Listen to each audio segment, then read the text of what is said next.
Hablemos. Hablemos. Buenas tardes o buenas noches. Bienvenidos y bienvenidas a Hablemos. Este podcast o conversatorio digital que hace más de un año, este es el capítulo 14, 14, producimos para hablar de Puerto Rico, su historia y su cultura. Como siempre, hay amigos y amigas que están aquí, invitados, entre ellos personas que nos ayudan a producir este programa, Ramón Alfredo Bassat, Nilda Reyes Franco. Hoy tengo un visitante de la República Dominicana, su nombre es Cristian Paniagua, autor de novelas, premiado en la República Dominicana, en Santo Domingo, por su obra literaria. Tiene una novela que se desarrolla alrededor de la tragedia del DuPont Plaza, allá en los 80, a fines de los 80, cuando fallecieron muchas personas por culpa de un siniestro, de un incendio que afectó a los que estaban en el casino. Cristian está escribiendo una novela que en algún momento la presentaremos aquí, su próxima novela. Así que bienvenidos. Como siempre digo, no debo olvidar decir que el tema musical introductorio y que nos acompaña es la sonata Divertimento del Sur de don Héctor Campos Parsi, ponceño. Como acostumbraba en los últimos 4 capítulos, hacemos una breve presentación, una reseña mínima de un libro reciente.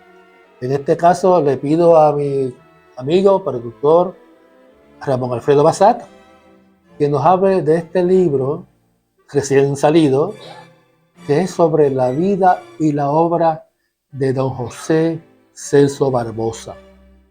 Una obra necesaria que hacía mucha falta en la historiografía, debo ser claro, de Puerto Rico. Buenas tardes a todos los que me escuchan, sea de día o sea de noche. Tengo en mis manos el libro titulado José Celso Barbosa y Alcalá, un encuentro con la historia, producto de la editora y un grupo más de investigadores, Gloria Tapia Ríos, a quien envío mis saludos desde aquí. Sugiero la lectura de este libro que acaba de salir este año 2025, porque recoge muy claramente la labor de José Celso Barbosa, quien sin lugar a dudas fue un patriota. Si lo presento es porque este libro llena un gran vacío en la historiografía reciente de Puerto Rico. Sin lugar a dudas, Celso Barbosa merece el reconocimiento de todos los puertorriqueños. Creo que es necesario leerlo con mucha calma, porque tengo la impresión, puedo estar equivocado como lector, que la ideología de Celso Barbosa fue lentamente cambiando, pero no le dio tiempo para exponer todo lo que él quería decir. Y creo que estaba cambiando hacia la independencia. Gracias, Ramón Alfredo Bassat, por presentar el libro dedicado o sobre la vida y obra de don José Celso Barbosa. Antes de presentar a mi invitado, y voy a adelantar su nombre y quiero que salude. Saludos. Manuel Febre Santiago, profesor retirado de la Universidad de Puerto Rico, que estuvo allí 42 años, graduado, doctorado en Columbia University, en Nueva York, ¿verdad? Columbia está en Nueva York, y era retirado, pues nos complace con venir aquí, a este programa, a Hablemos, hablar hablar sobre temas que él aprecia mucho por su valor histórico y su significado en el proceso que rodea, histórico, que rodea a Puerto Rico. Hoy es 6 de julio. Hace 2 días se celebró el 4 de julio, Día de la Independencia de las 13 colonias, que luego se convirtieron en Estados Unidos de América. Es un país sin nombre, Estados Unidos de América. Y digo sin nombre porque existen los Estados Unidos de México, Estados Unidos de Argentina, Estados Unidos de Brasil, aunque allá lo llaman de otra forma, pero Estados Unidos no tiene un nombre propio, más allá que son estados dentro de Norteamérica. Pues un 6 de julio del 1776 se declaró la independencia. Sin embargo, hay que aclarar que la guerra de independencia había comenzado ya un año antes. En abril del 1775 ya hubo confrontamientos militares entre las tropas revolucionarias bajo el liderato de George Washington y las casacas rojas o el ejército inglés, el más poderoso de Europa y América en esos momentos.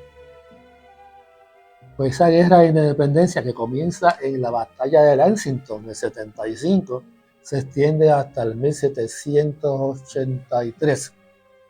O sea, 7 u 8 años después, cuando Inglaterra acepta y fue derrotado por las tropas rebeldes, revolucionarias, encabezadas por George Washington. Esa independencia de Estados Unidos no surge por razones morales o humanitarias, surge por razones comerciales.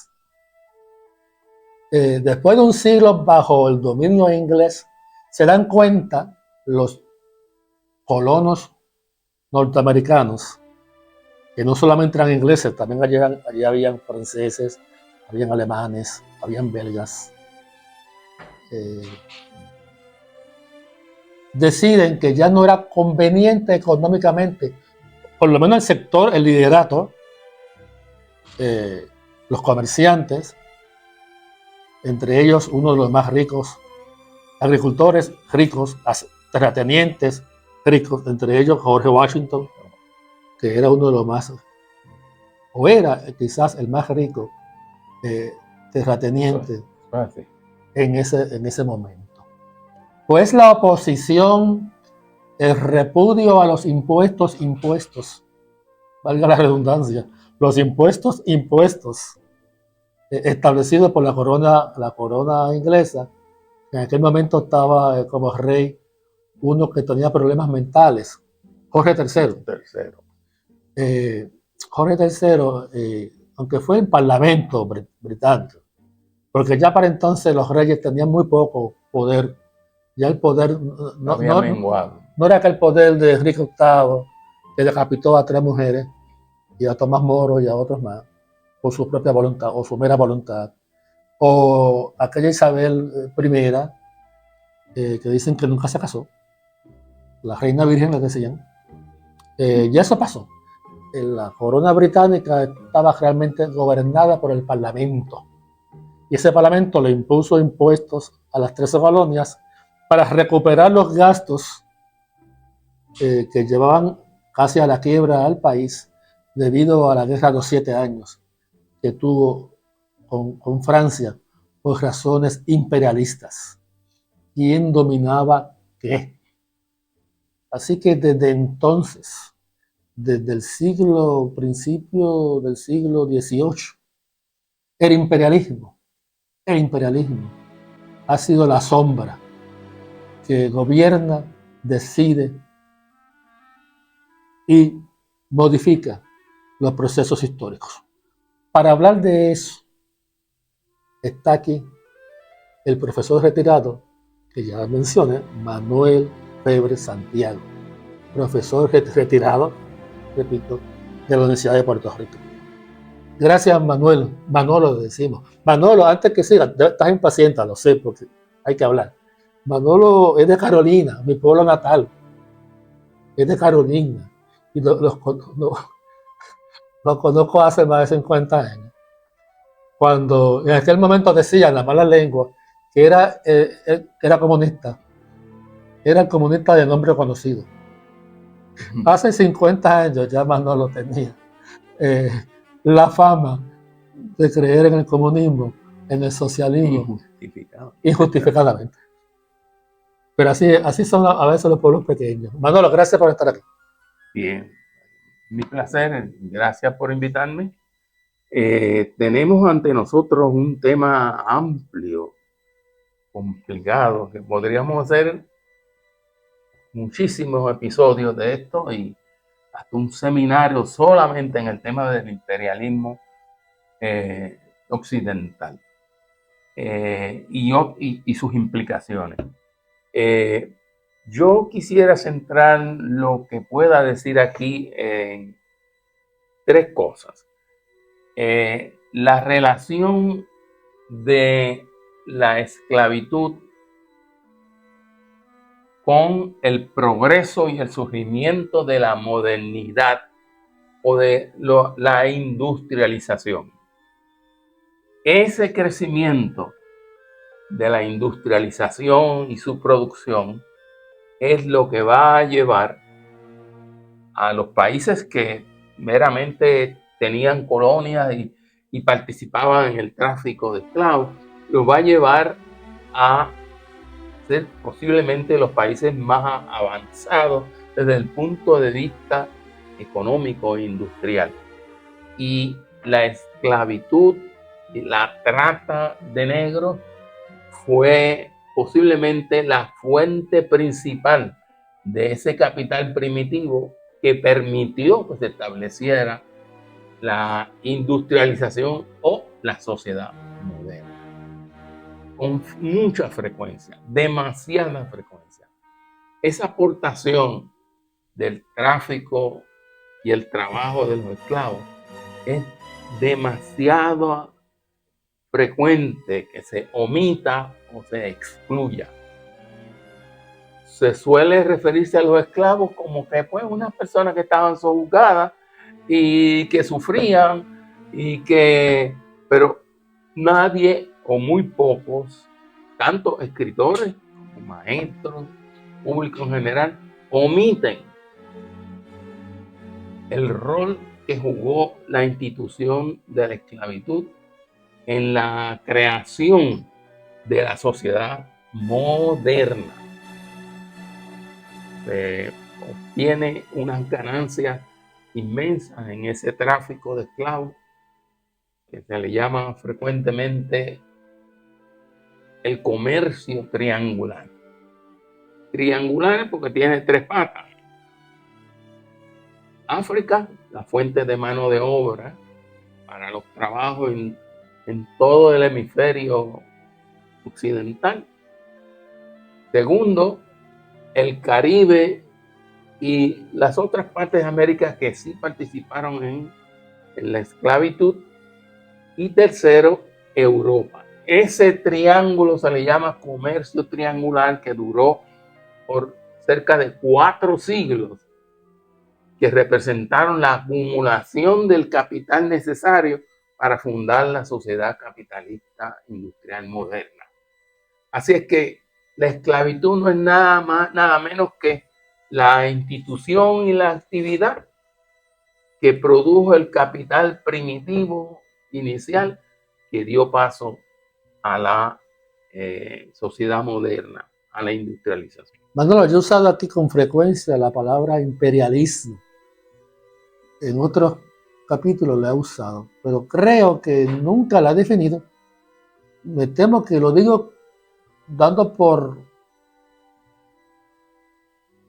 presumiendo, debo decir, que la gente sabe que es imperialismo.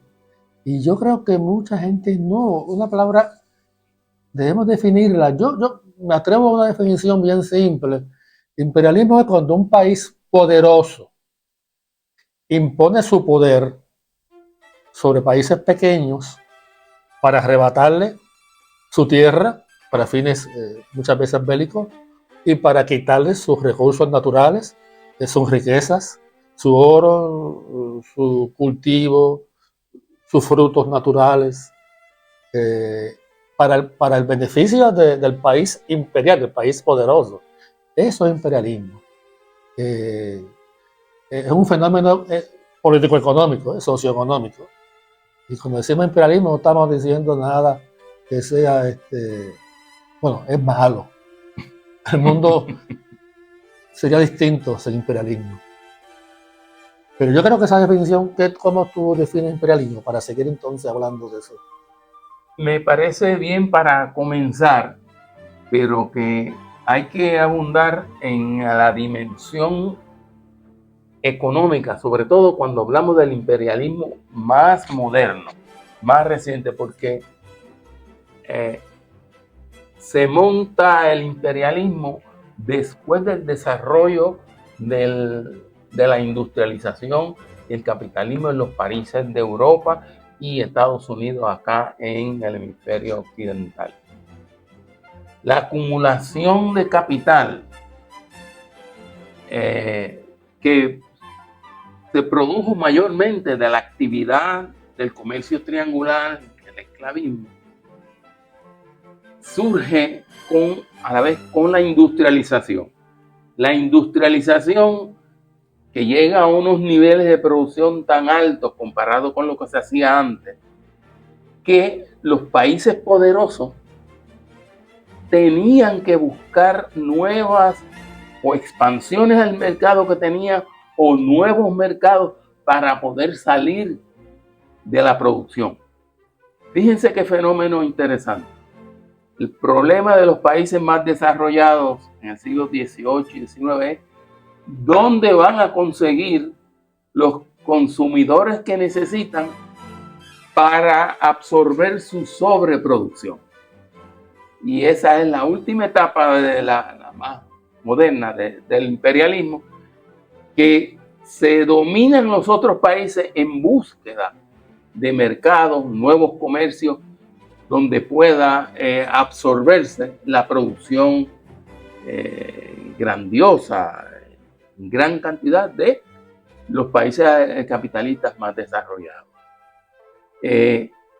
Podríamos decir que el imperialismo se puede dividir, el imperialismo moderno, en dos etapas. Una en que el país poderoso, buscando mercados, se hace dueño de distintos países para que se conviertan en apéndices de su mercado. Es decir, se conquista un país para poder venderle la producción excesiva, porque uno es irónico. Uno de los problemas del capitalismo moderno es un problema que todos quisiéramos tener, es la sobreproducción. Pero con la sobreproducción viene el imperialismo, esta vez quizás no tan directo como el pasado, donde un país venía y poseía, tomaba posesión del gobierno, de las tierras, de todo lo que tenía valor económico. El imperialismo moderno del siglo XIX para acá es más sutil en el sentido que no se toma el gobierno del país que se quiere dominar y que se quiere convertir en mercado. Basta con penetrar con sus tentáculos poderosos y con su producción los mercados de las nuevas colonias. A ese nuevo imperialismo, a ese nuevo coloniaje, se le llama neocolonialismo. Al otro clásico es donde el país poderoso toma directamente poder del gobierno, de las tierras, de todos los recursos que pueda adquirir la nación poderosa. Así que está ese imperialismo más clásico, físico, evidente, que no se puede esconder ni disimular, y está el imperialismo más sutil, que le llaman algunos americanos soft imperialism, pero igual se domina los recursos, el gobierno, el poder de las naciones pobres. Los dominan igual y quién sabe si peor en algunos casos. Vamos, Manolo, entonces a regresar a lo que tú hablas o llamas comercio triangular. Y en eso se trata de que, y me corrige, iban los portugueses o los franceses o los ingleses a buscar hombres y mujeres negras, africanas, para ser esclavizadas. ¿Eh? No eran esclavos en África. Bueno, en algunos casos eran cautivos. De tipo excepcional. En algunos casos eran cautivos de guerras tribales. Guerras, sí, como solía ser inclusive Europa, sí, que tenía prisioneros por haber sido derrotados en una guerra. Bueno, los primeros esclavos griegos en Roma eran griegos blancos, mujeres blancas que eran esclavizadas por el Imperio Romano. Ese punto es importante porque ahí se destaca claramente que la esclavitud no necesariamente tiene que ver con raza. Los europeos pudieron haber esclavizado a África, a todos los africanos, aunque fueran blancos. Porque lo que es importante en esto aquí es el uso de una fuerza de trabajo que sus propios países no podían producir. Entonces, pues se aprovechan de un país subdesarrollado en términos de la tecnología, sobre todo la tecnología de la guerra, en lo que se especializaron los países poderosos, y entonces acaparan, quieren, dominan los territorios que ya conocemos y que a finales del siglo XIX comienzan a ejercer presión para liberarse. Esa liberación de los países del neocolonialismo, del imperialismo, se logra entre los años 40, fines de los 40, el primer país en liberarse de ese colonialismo clásico fue India, por ahí siguieron otros, y se pasó a África, donde muchos de los países que habían casi perdido sus recursos naturales debido a la penetración del imperialismo. Así es que el imperialismo se puede dividir en esas dos etapas. El burdo, que se toma el territorio, el gobierno físicamente, y este otro que tiene otras fuentes más sutiles de dominio y de chupar y de extraer las ganancias de la comunidad. Volviendo a los africanos esclavizados, los cálculos que yo he escuchado es que fueron llevados de manera salvaje en barcos negreros, más de 2 millones. Algunas cifras llegan hasta 5. Anoche estaba leyendo quizás el libro más importante sobre la trata de esclavos, que es de libro que se llama La Trata Negrera, de Mannix y Cowley, unos europeos que se interesaron en el tema e hicieron este clásico. Nadie que diga que sabe algo de la esclavitud puede hablar si no ha tocado ese libro.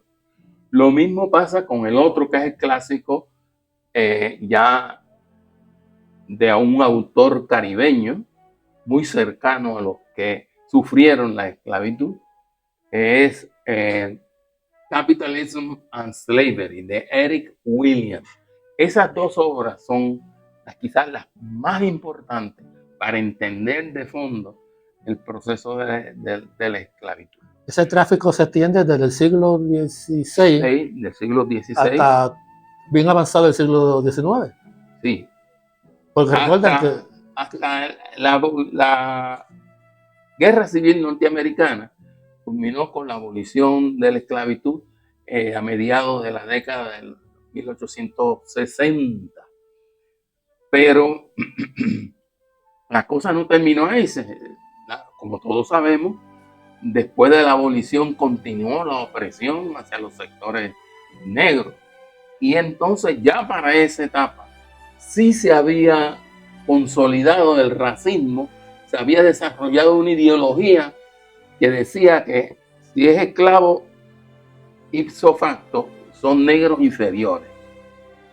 Esa ideología se fue desarrollando cada vez más, pero no es consustancial a la existencia de la esclavitud, porque ha habido muchas instancias en la historia de esclavitud que nada tienen que ver con la diferencia racial entre el amo y los esclavos, los esclavizados. Aclarar, porque se debe ir abandonando el término los esclavos, porque da la implicación como que era el estado natural de estos señores, de los africanos, de estos trabajadores. Pues no, es mejor decir, o es lo correcto decir, esclavizados. ¿Por qué? Porque se ve que no es una acción que sale del aire. Hubo un actor o unos actores que esclavizaron a otra gente que era libre y que no nació esclavo. Así que el término esclavizados es más completo y más justo porque señala y acusa al responsable de la esclavitud, a las instituciones responsables, a los países responsables y deja más claro el punto histórico de cómo surgió. Yo pienso y me duele en aquellos africanos, hombres, mujeres de África, traídos en las bodegas, en los intestinos infectados, apestosos, de esos barcos negreros, que el tamaño de un, no sé, no, su extensión no era más de, qué sé yo, 25 pies alrededor, ¿verdad? Quizás un poquito más. Vimos aquí las carabelas que vinieron aquí hace algún tiempo, cuando se cumplió el quinto centenario.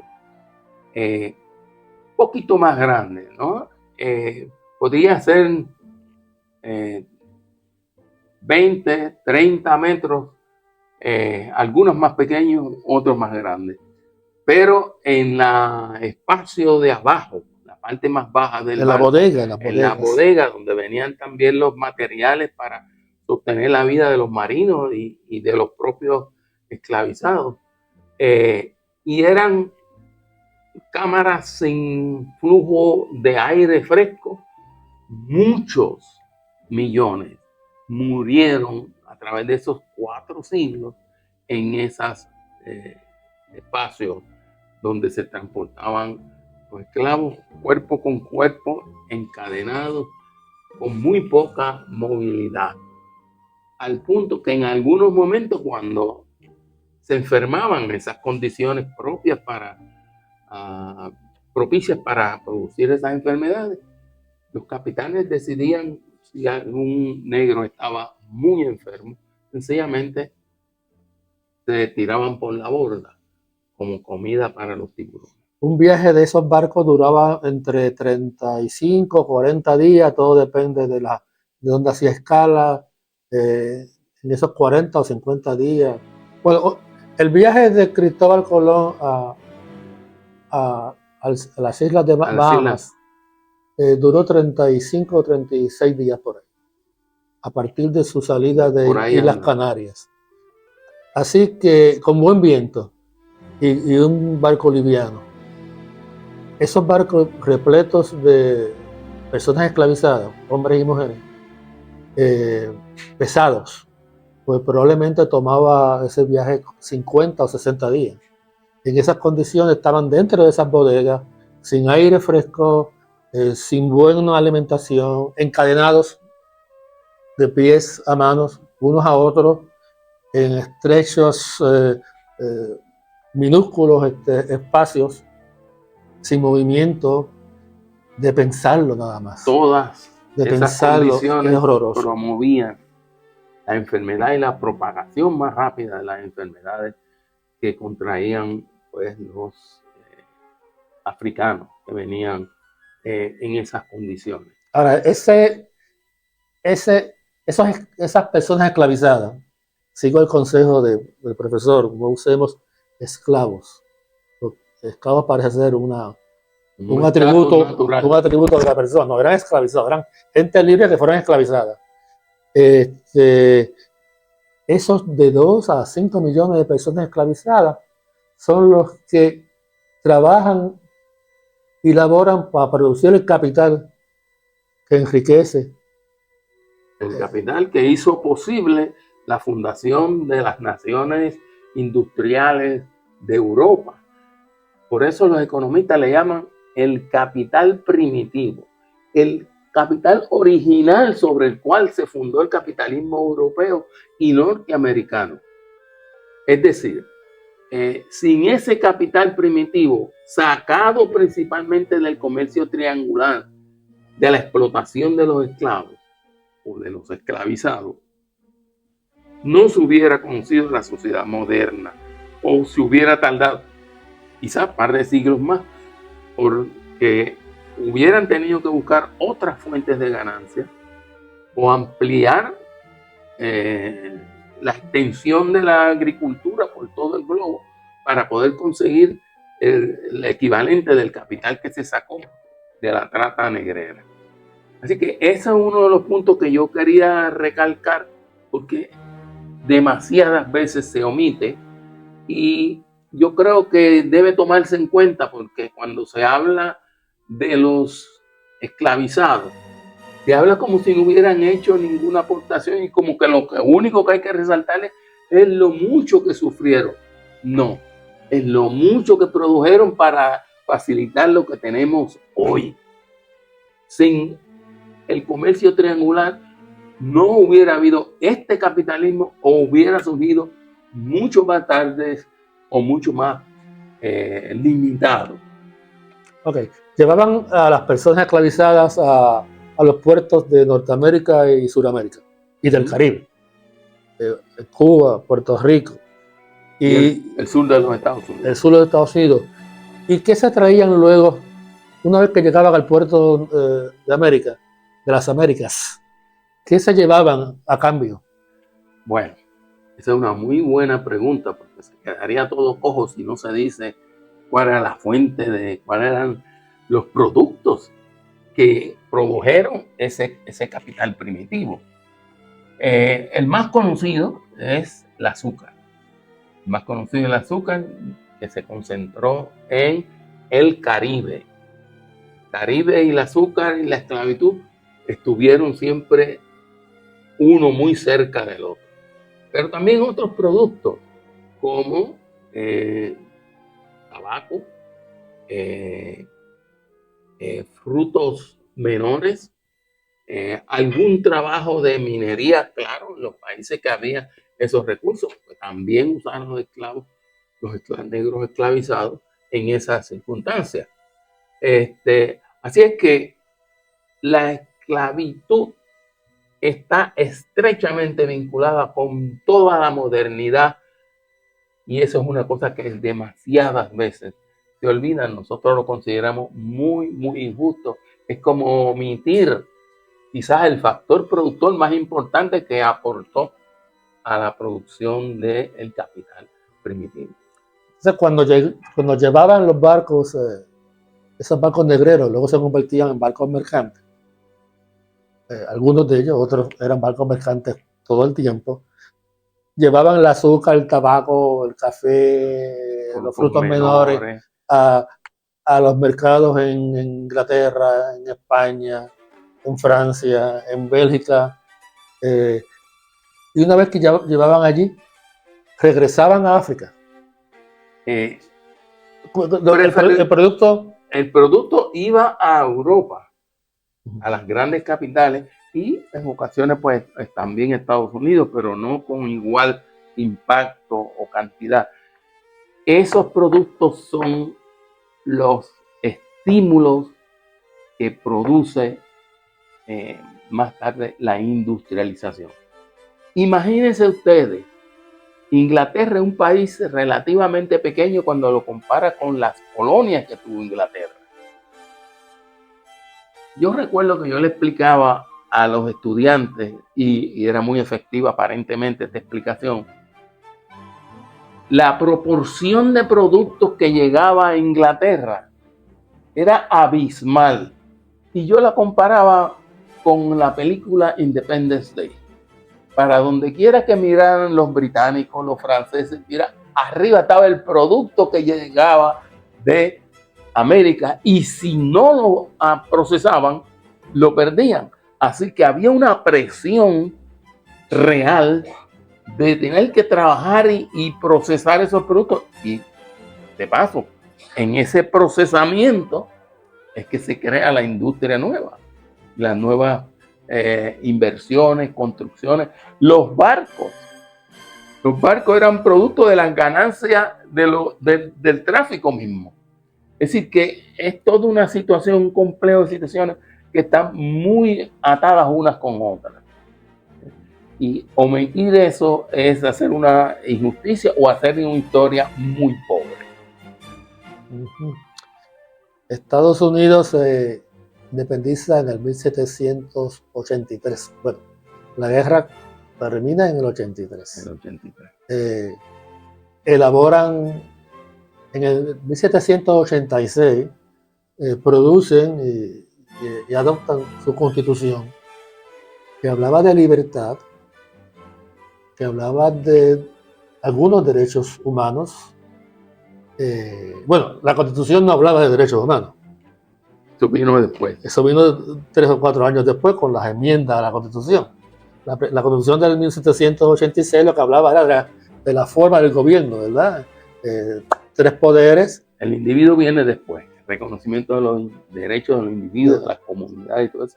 Después, y no muy consistente, porque muchos de esos derechos humanos no se respetaron como hoy, por ejemplo. Pero ni en la Declaración de Independencia del 76, ni en la Constitución del 1786 fue la Constitución. Sí. Ni la Declaración de Independencia del 76, cuando Jefferson redacta y el Congreso, el segundo Congreso, aprueba la Declaración de Independencia del 66. Ni en la Constitución del 86, 10 años después, se habla de la mujer. No, porque eso no eran... La mujer no estaba considerada, o sea, mucho menos de negros. No. O de otras etnias, asiáticos. Todo eso son conquistas que hay que lograr un poco más adelante. Se van a lograr un poco más adelante. Y no podemos dejar de mencionar, porque sería una omisión imperdonable también, buena parte de la influencia de esos derechos humanos aplicados al gobierno viene de la Revolución Francesa en 1789. Todo está muy mezclado. Y por eso también los franceses apoyaron mucho la Revolución norteamericana, al punto que casi quiebra el gobierno por la ayuda que dio Francia a Luis XVI, que luego fue decapitado en el 1790 por ahí. No, la revolución fue en el 1789. Exacto, 1789, la francesa. La revolución francesa. Y en ese proceso, en el llamado régimen del terror, es decapitado Luis XVI, que previamente había ayudado a los angloamericanos a hacer su independencia. Y se atribuye el gasto en esa ayuda militar y económica a las 13 colonias, en la quiebra que origina la Revolución Francesa en el 1789. Okay. Todo está hilvanado, La historia es interesante porque todo se hilvana, ¿verdad? Sí. Y a veces hay conexión entre cosas que no sabíamos, nunca lo pensamos. Damos por sentado lo superficial que nos dicen, pues, los periódicos, los gobiernos, y siempre hay que dudar de esas fuentes, porque a la historia nunca la presentan completa. Siempre se le quedan unos datos importantes para nosotros mayormente, sin cubrir. Creo que fue Friedrich Nietzsche quien dijo que la historia no se basa en hechos, sino en interpretaciones. La gente, ¿Cómo interpretamos los llamados eventos históricos que no surgen de manera hilvanada, ¿verdad? No es como una película que tiene un comienzo, un desarrollo y un fin. Nunca es lineal, es dialéctica a través de contradicciones, de puntos altos, puntos bajos. Y por eso es lo complejo de la historia. Y los datos, para usar un término que utiliza un famoso periodista puertorriqueño, que dice que los datos son casi sagrados. Los datos son los datos, pero son una creencia, un mito del norte. Todo dato tiene que interpretarse. Yo le pregunto a mis estudiantes, cuando dicen the data speaks for itself, los datos hablan por sí mismos.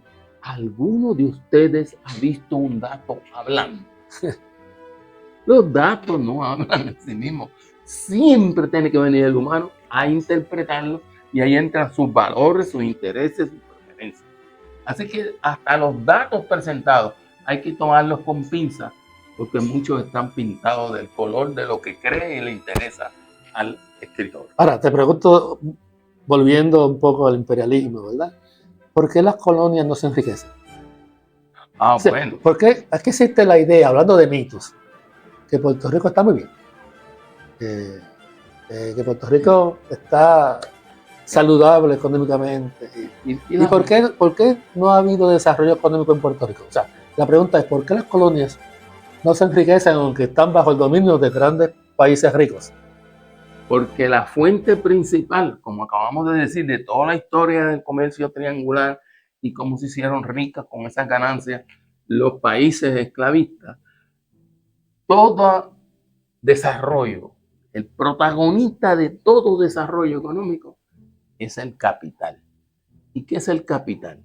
Aquellos recursos que se usan para producir otros recursos, que no son para el consumo inmediato. ¿Por qué las colonias no progresan mucho?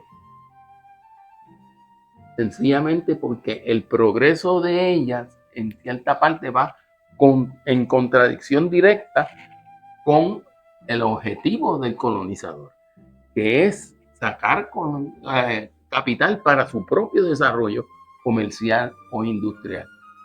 Puerto Rico es un país que consume más de lo que produce, lo cual quiere decir que bajo esas condiciones nunca se podrá producir suficiente de lo que es necesario para el desarrollo, que es el capital. Aquí no se habla de ahorro nunca, habla de la política de desarrollo aquí, pero no tenemos ni el poder para restringir o regular la venta o el ingreso de los productos norteamericanos o de otros países capitalistas, porque precisamente las colonias son para explotarlas y una forma de explotación es que consuman desenfrenadamente lo que les sobra a las naciones colonizadoras.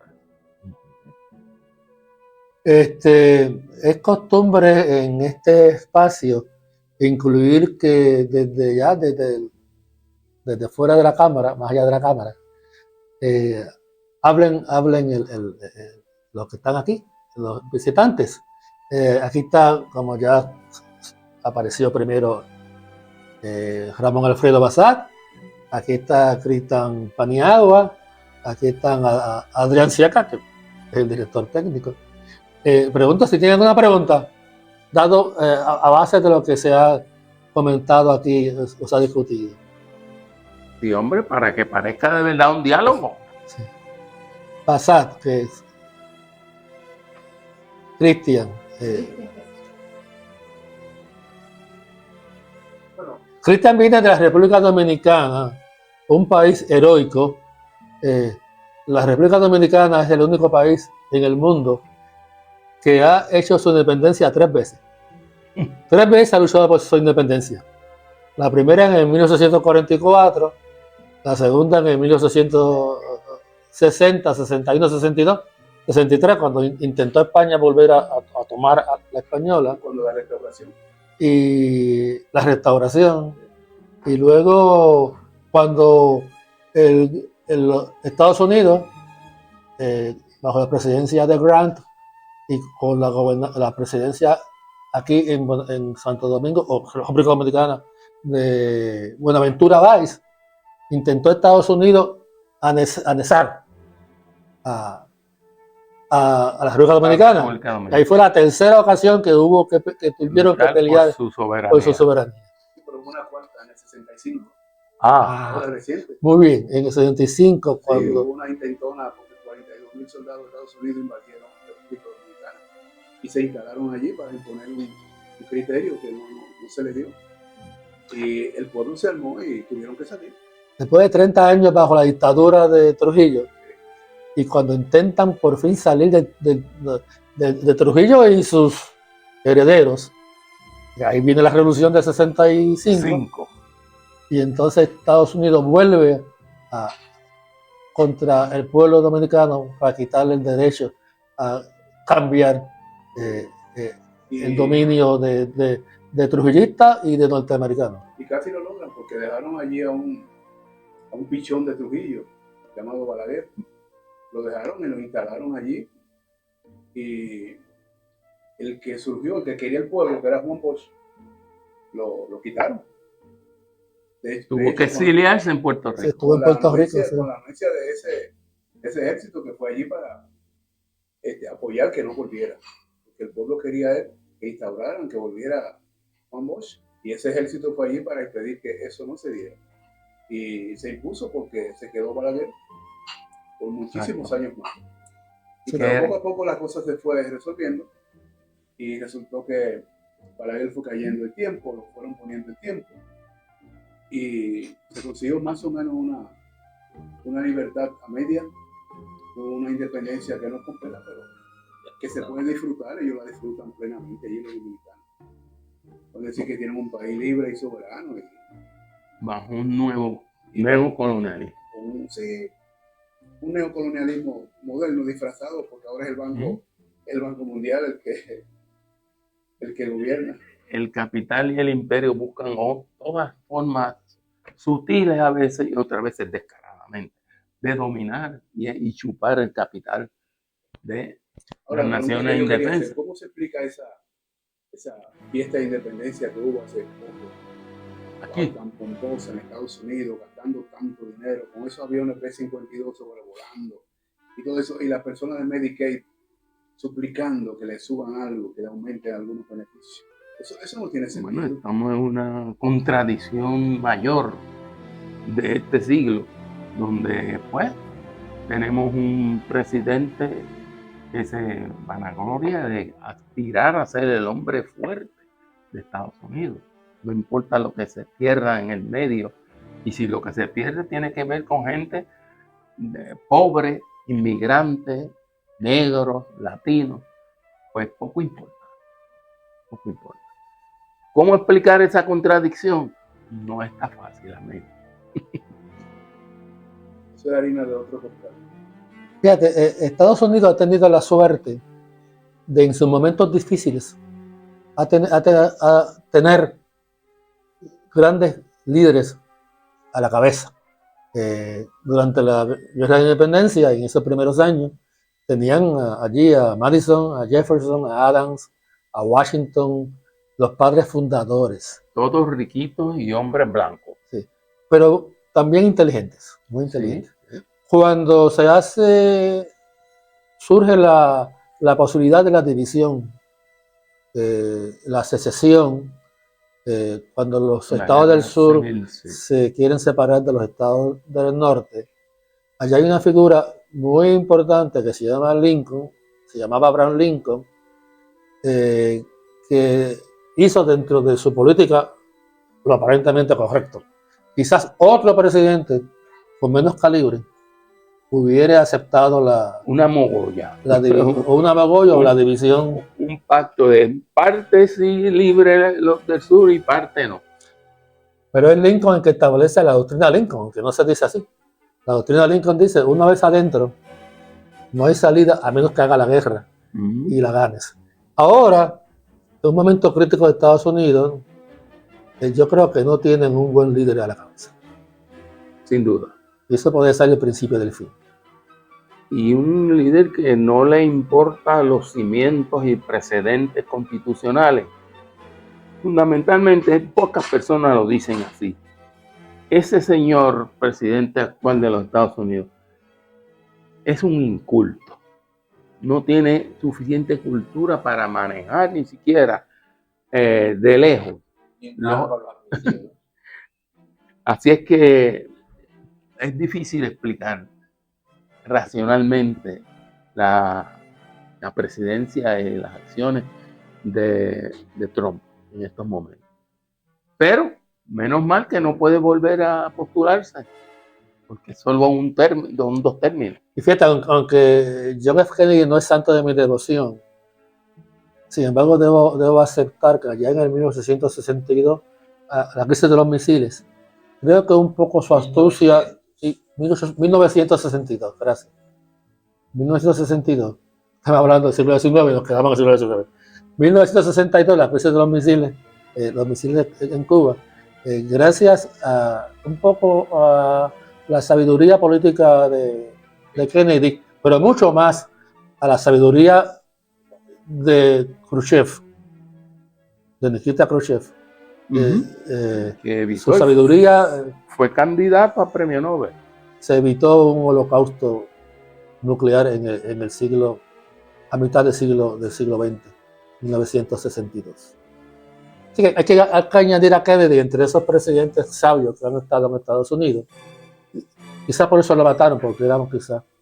Yo creo que esa fue la primera. Fue un inside job. Eso fue un golpe de Estado. En Estados Unidos no ha habido golpe de Estado. Yo creo que el asesinato de Kennedy, yo creo que fue un golpe de Estado. Lo que pasa es que era un golpe de Estado muy disimulado. Muy disimulado. Aquí está Basal. ¿Tú tienes algunas preguntas, Ramón?